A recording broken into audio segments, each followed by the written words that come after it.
Hey, party people, and welcome to this episode of But Are You Weird? A podcast dedicated to spending time talking with some creative, captivating, and downright cool people, diving into their world and ultimately asking, but are you weird? I'm Amanda, your host and resident weirdo, and I'm so happy you're here with us. Our guest on this episode is Kristin once again, as we pick up part 2 of the 2-part episode, as Kristin describes her ascent up the mountain and the origin of KDQ, Kathy Doesn't Quit. Take it away, Kristin. I remember you writing to me. I remember writing a post about when my mom died.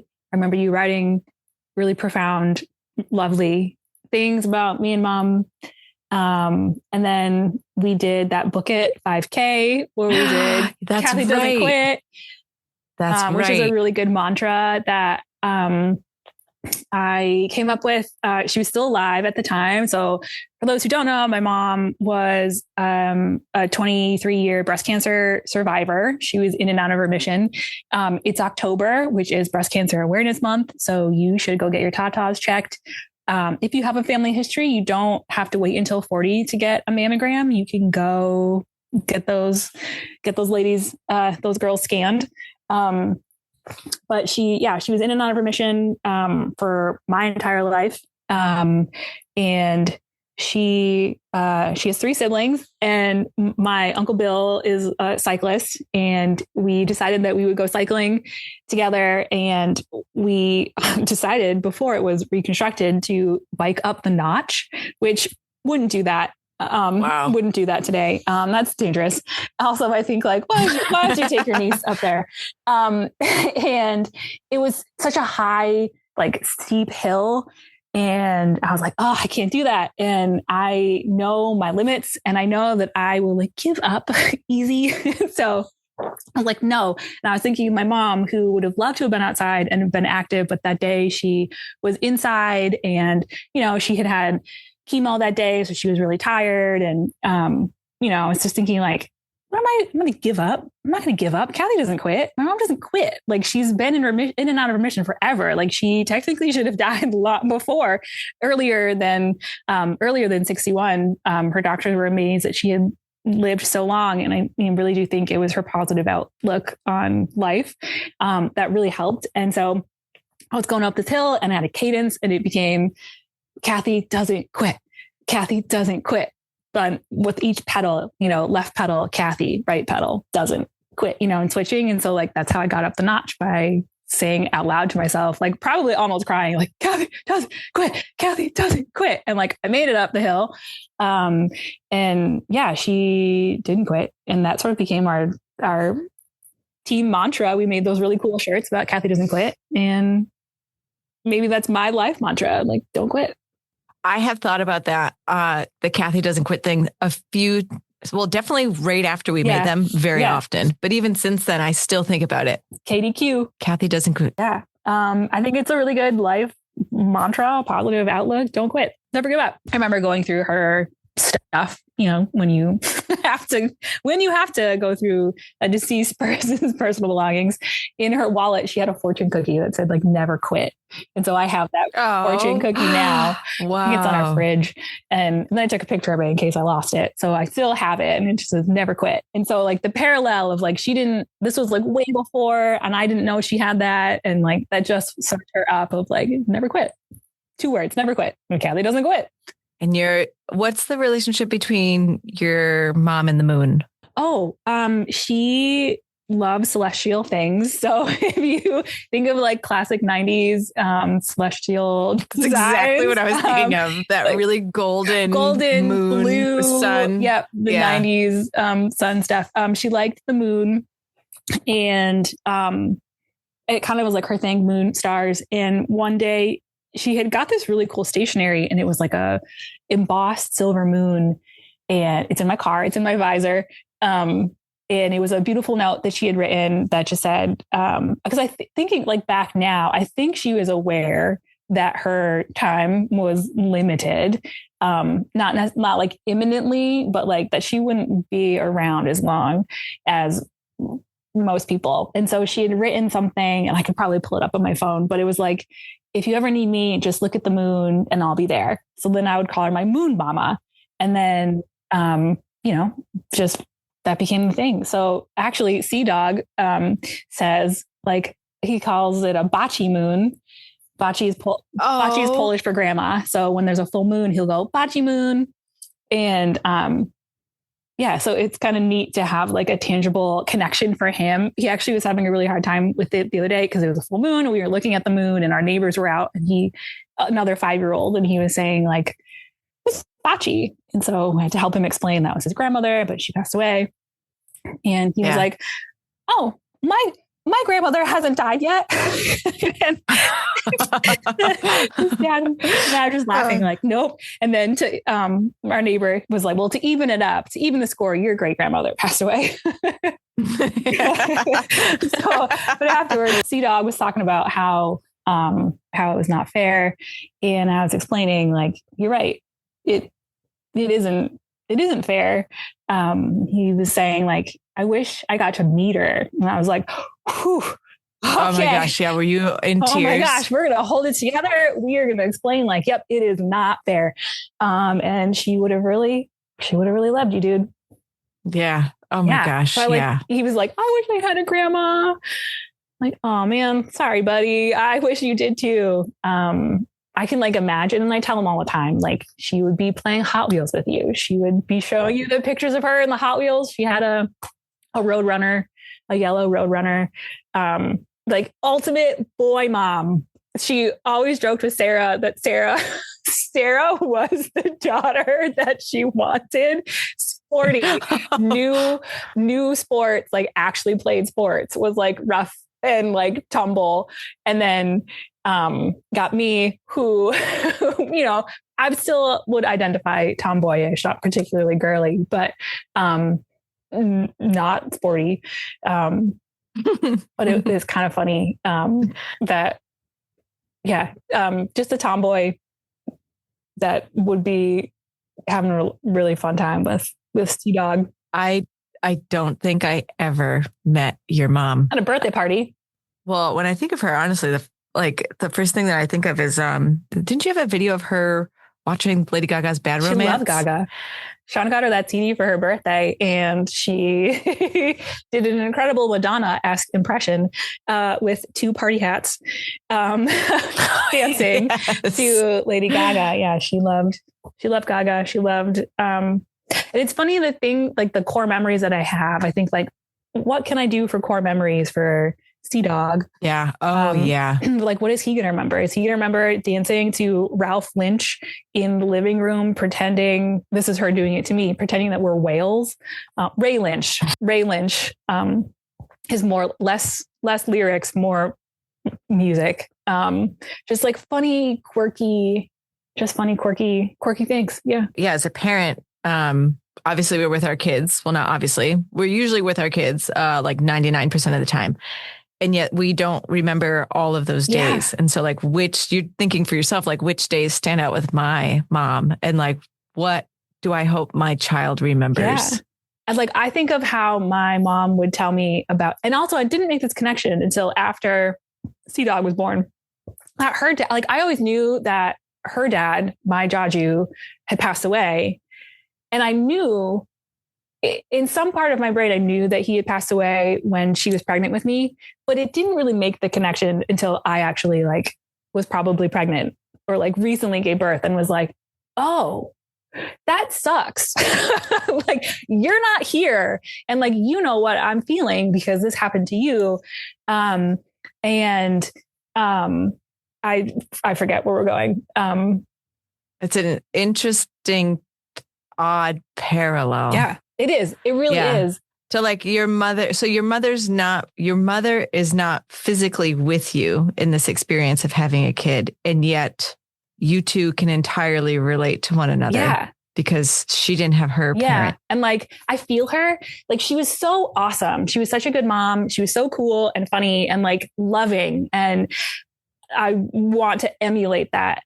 And like unconditionally, absolutely unconditionally loving, always checked in no matter what. Like if I was grumpy or like a hormonal teenager, like she just knew to like ride the float. She was always checking in, always sending mail, just all so present through everything. And I think like I want to do that, you know, for my child. And it's in like the hard moments where I think like, I feel you. I feel your motherhood trickle down into me, into him. Like, I feel it. This is what you would do. This is what you would say. This is what you did for me. And this seems normal. You know, this is just like, of course I'm going to lay with you while you go to sleep. You know, like, of course I'm going to sit in your room on your floor and like sing to you. And like, of course I'm going to let you come into my bed in the middle of the night. Like, that's just, I don't know. The love. She was such a present mother that in her absence, she's still present. Yeah, absolutely. I think I wrote about her, about that concept. I try to write an essay every year on her death day, the anniversary of her death, which actually just seems like, I don't necessarily want to remember the day, but it is like unfortunately significant of like, well, let's tick it up one more year. And I think I wrote about that last year. And I've been trying to think about what I would write for this year. But yeah, I think what I was trying to say is that, oh yes, I do remember now. So the whole point of me talking about her dad dying when she was pregnant with me, she would always tell a story of how he would save his milk carton in the hospital for her so that she could have calcium and vitamin D growing me. And it was just something that she, like a story she told all the time that like, to me, it's second nature to be like, yeah, this is what he did. I didn't know him. I never met him, but like, I can tell just from that one story, like how loving and how caring of a grandparent he was. And so I think it's really important for me to keep telling Sea Dog all these stories about her. And like, I love that he has a tangible connection with her in the moon. Like, she's like a real person. She's not physically here, but she's here. She's also like, there's pictures of her around our house. There's pictures of her like in his room. We have the pictures of her on sticks. There's still one like in, for those who don't know, I wanted her at my wedding. And so I printed out large pictures of her face and glued them to paint sticks. To people could just like hold up in our photo booth so that she would be there. So we have one of those in our kitchen. So I think it's neat that like there is a tangible presence through my love into him and like my parenting, and then also like the stories that, you know, she was pretty rad. And I think about a little kid's brain, like he probably really does believe she's the Absolutely. moon. Yep. Yeah. Which is pretty cool because he genuinely believes she's right there. And she is here always. Yeah. But like looks up at the moon and is like, that's just where she is. That's her. I had one moment of like, what if he goes to school and people actually like, he tells people that she lives in the moon. Like, how am I going to explain that? But like a funny moment of like, well, we'll cross that bridge when we get there. Yeah, like, yeah, when it happens. Right now he just calls it a bocce moon, and like he'll say it unexpectedly, and I think it's really cool. There was one other moment when he was smaller, probably like, I don't know, 3, and he didn't say a lot of words then, like pointing things out. And his room is her old office, and she had put glitter. So it wasn't like metallic glitter. It was like see-through glitter. She had like glued it to the ceiling. So it sparkles every now and then when the light hits it just right.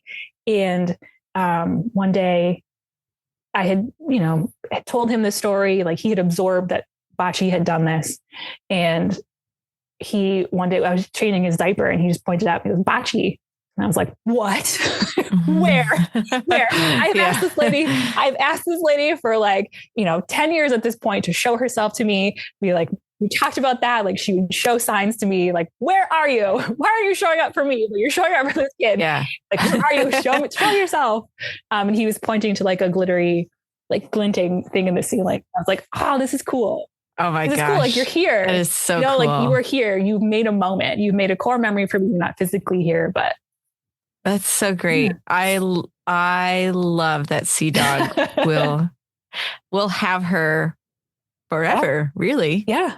He's always had her. and he'll forever have her. And I'm confident that when he grows up, Bocce Moon will remain a It'll thing. be a thing. Yeah. And he was born on a supermoon, which is like the closest. I know, like, come on, universe. Right. See, that's the universe. Like that's our shared, like universal, universe thought, which a supermoon is the closest that the moon could be to Earth. And so he was born on a supermoon. And I think like, I love cool. Stuff like that. I love the universe in that way. Is it serendipitous? Is that the word? Serendipitous, Kismet. Kismet. I like Kismet. I love Kismet. I think Kismet is a robot from the 90s also. Oh, I'm interested. I love robots. I didn't know this. Tell me more about your love for robots. Well, I think I am a robot. Actually, my Apple Watch, my background is a robot.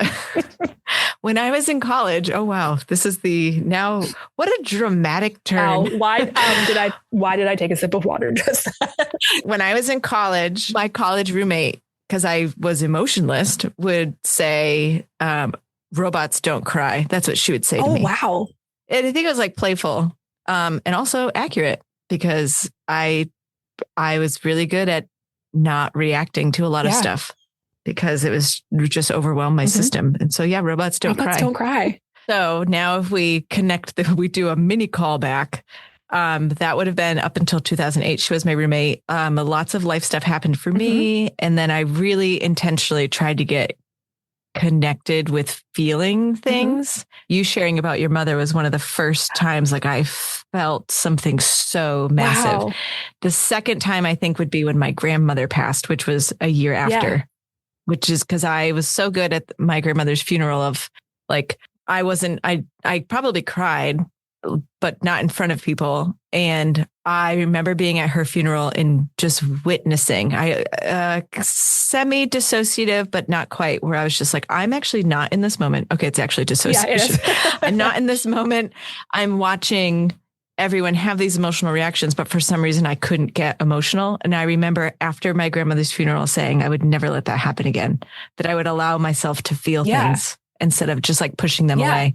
And so I've been more in touch with like letting people know when they give me emotions that feel really pleasant, of like, I'm going to tell people that I feel good around them. I like that. And sometimes it's weird for people, but I promised my grandmother at her funeral, I promised that I would be more in touch and more present. Going back to your mom, though, your post and your sharing stories of her, where it was for the first time I was like, oh, that's what it feels like to have love. Yeah. That's a pretty cool feeling. It's a really profound loss that like still to this day, like there's one less grandparent to watch my child. There's one less person to be like, I think about it actually a lot in like doing family stuff where like I went to my cousin's baby shower a month ago. And so my cousin is from my mom's side of the family. So it would be his wife who's having the baby. So I'm related to the father of the baby, not the mother of the baby. And another older cousin of mine couldn't be there. And we're kind of funny because we're sort of the babies of the family. And so there was no one else from our side. And I was like, I'm proud that I'm representing this side of the family. I'm emulating what mom would do. I would be going there with her, but she's not here. So I'm going. And like I was saying to Sean, I was like, I just want her to know. I want her to know that like, I'm doing the thing. Like I'm buying a really awesome gift. I'm getting a really nice card and writing something nice in it. Like see me be a grown up, Mom. What did you called her mom? Yeah. Right? Was it mom? M-U-M. Mom. Yeah. It's interesting.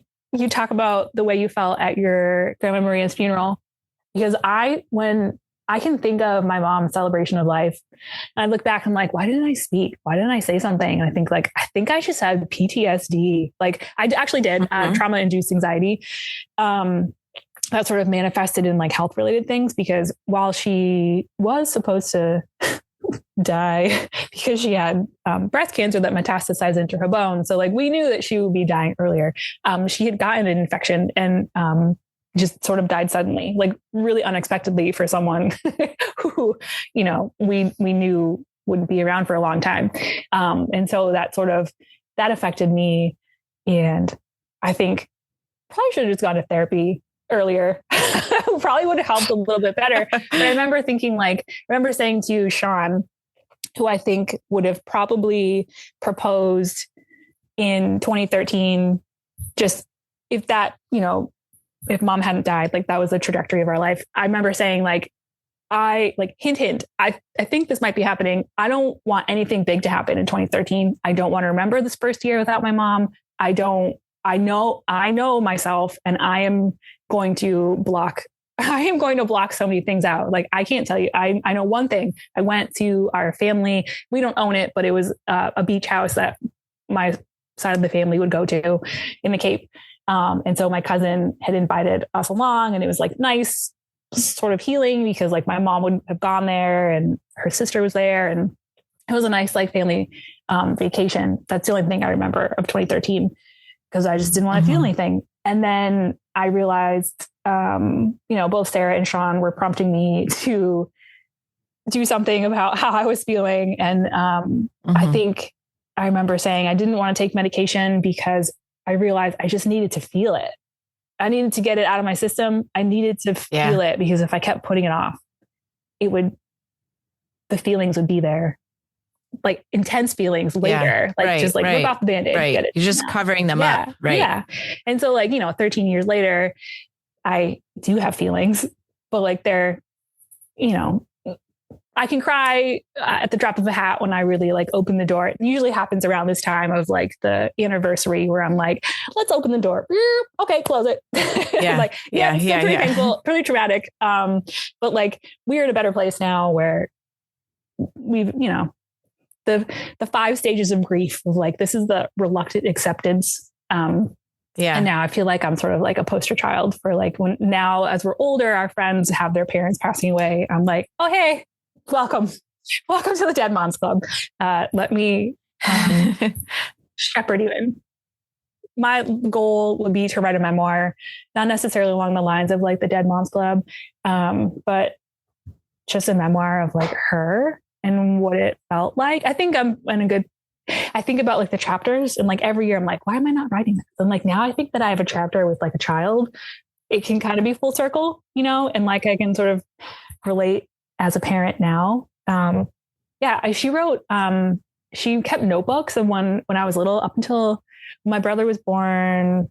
We're 20 months apart. So there was also notebooks for him.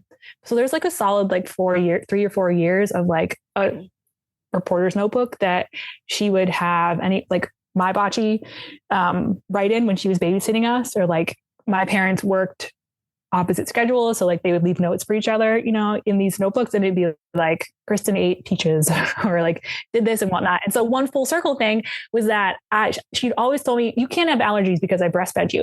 And I remember being like, well, you didn't breastfeed me that long. And looking in the notebooks, reading them, it was like, really painful, like really, trying again and like seeing her struggle. And then I went to get Invisalign last year, and during like the intake, and like these are the weird things that come up like with loss now 13 years later, where that like actually like still like get me like starting now, like thinking about it. I'm like, I want to tell you this so like they do an assessment, and like, there's like the person doing the assessment like in my mouth, and someone's taking notes. And so they're like, bicuspid, whatever, yada, yada. And they say like medium tongue tie. And I was like, I have a tongue tie. Oh. And then all of the knowledge, right? Circling back to all of the knowledge that we learn as parents, like breastfeeding and like all the stuff you learn about as a new mom. I know tongue ties make it hard to breastfeed. And then I like went through the notebooks and I'm like, this is why. This is why. Yeah. Right. This is why you only breastfed for like 2 weeks or like 2 months or something. And it was so hard for you. It wasn't you. I wanted to tell her, like, it wasn't you. Yeah. It was me. Yeah. It was my mouth. Yeah. Like it wasn't you. It wasn't you from lack of trying or anything like that. It was, something totally like out of your control. And yeah, it brings it back to what we were talking about at the beginning of motherhood. Like it's already so hard to transition into the role of motherhood, and you're taking on so much and you're learning all of this and all of that. And so to be able to give her that information, would potentially relieve her of all of the stuff that she could have been feeling at that time of like, okay, I can let go of that now. Yep, totally. Or like, like if you breastfed longer, how would that have impacted your breast cancer diagnosis? And like that impacted like how long, like we did an extended weaning with Sea Dog. Like I breastfed for as long as he could, because he didn't want to wean, but also like the more you breastfeed, it's like better for your own breast cancer reduction, So yeah, it's all connected. Boobs and moms.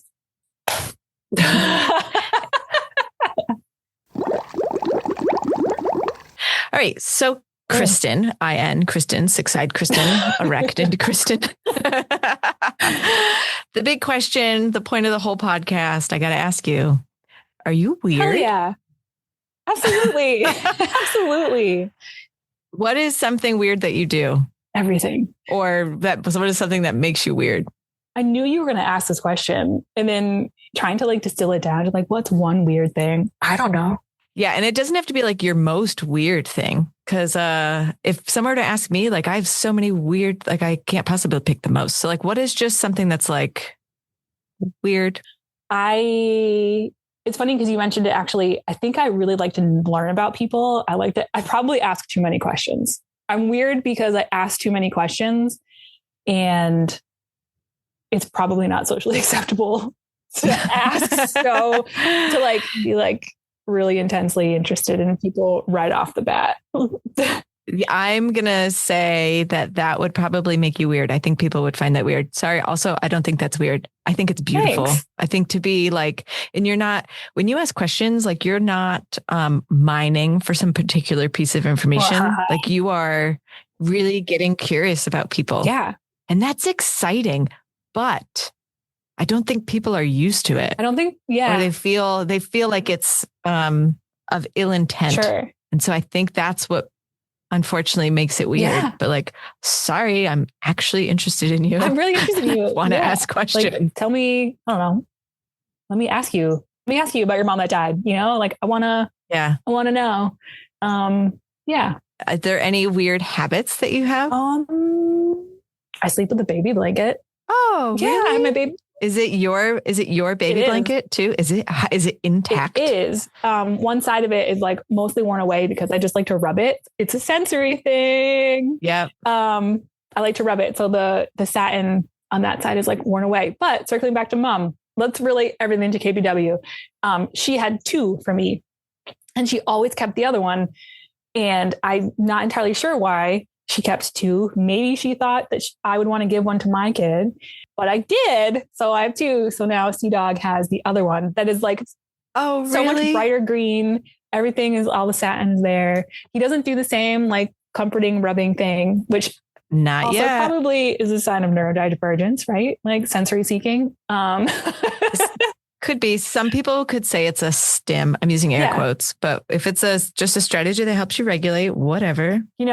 With the words, the concepts that like I know now, just from like absorbing from like you and Sarah, like it probably is a stim, and it absolutely regulates me for sure. Yeah. Stim has a negative connotation. We all have stims. We all do things naturally that help us regulate. Like I'm playing with the cord of the microphone right now. It's just, It's just, I just need a little bit more sensory input right now. That's all. So now Sea Dog's got one. Not a bad thing. He knows, like sometimes he'll be like, is this yours or is this mine? I'm like, well, that one's bright green, so it's yours. This one's 39 years old. So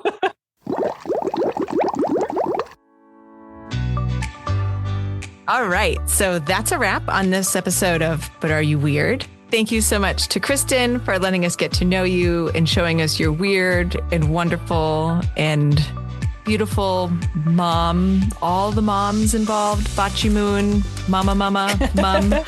And thanks to you for tuning in and getting weird with us. Of course, I am so glad that you're here. If you enjoyed this episode, please follow, leave a comment, or share it with your favorite curious mind. Until next time, stay curious, stay kind, and definitely stay weird.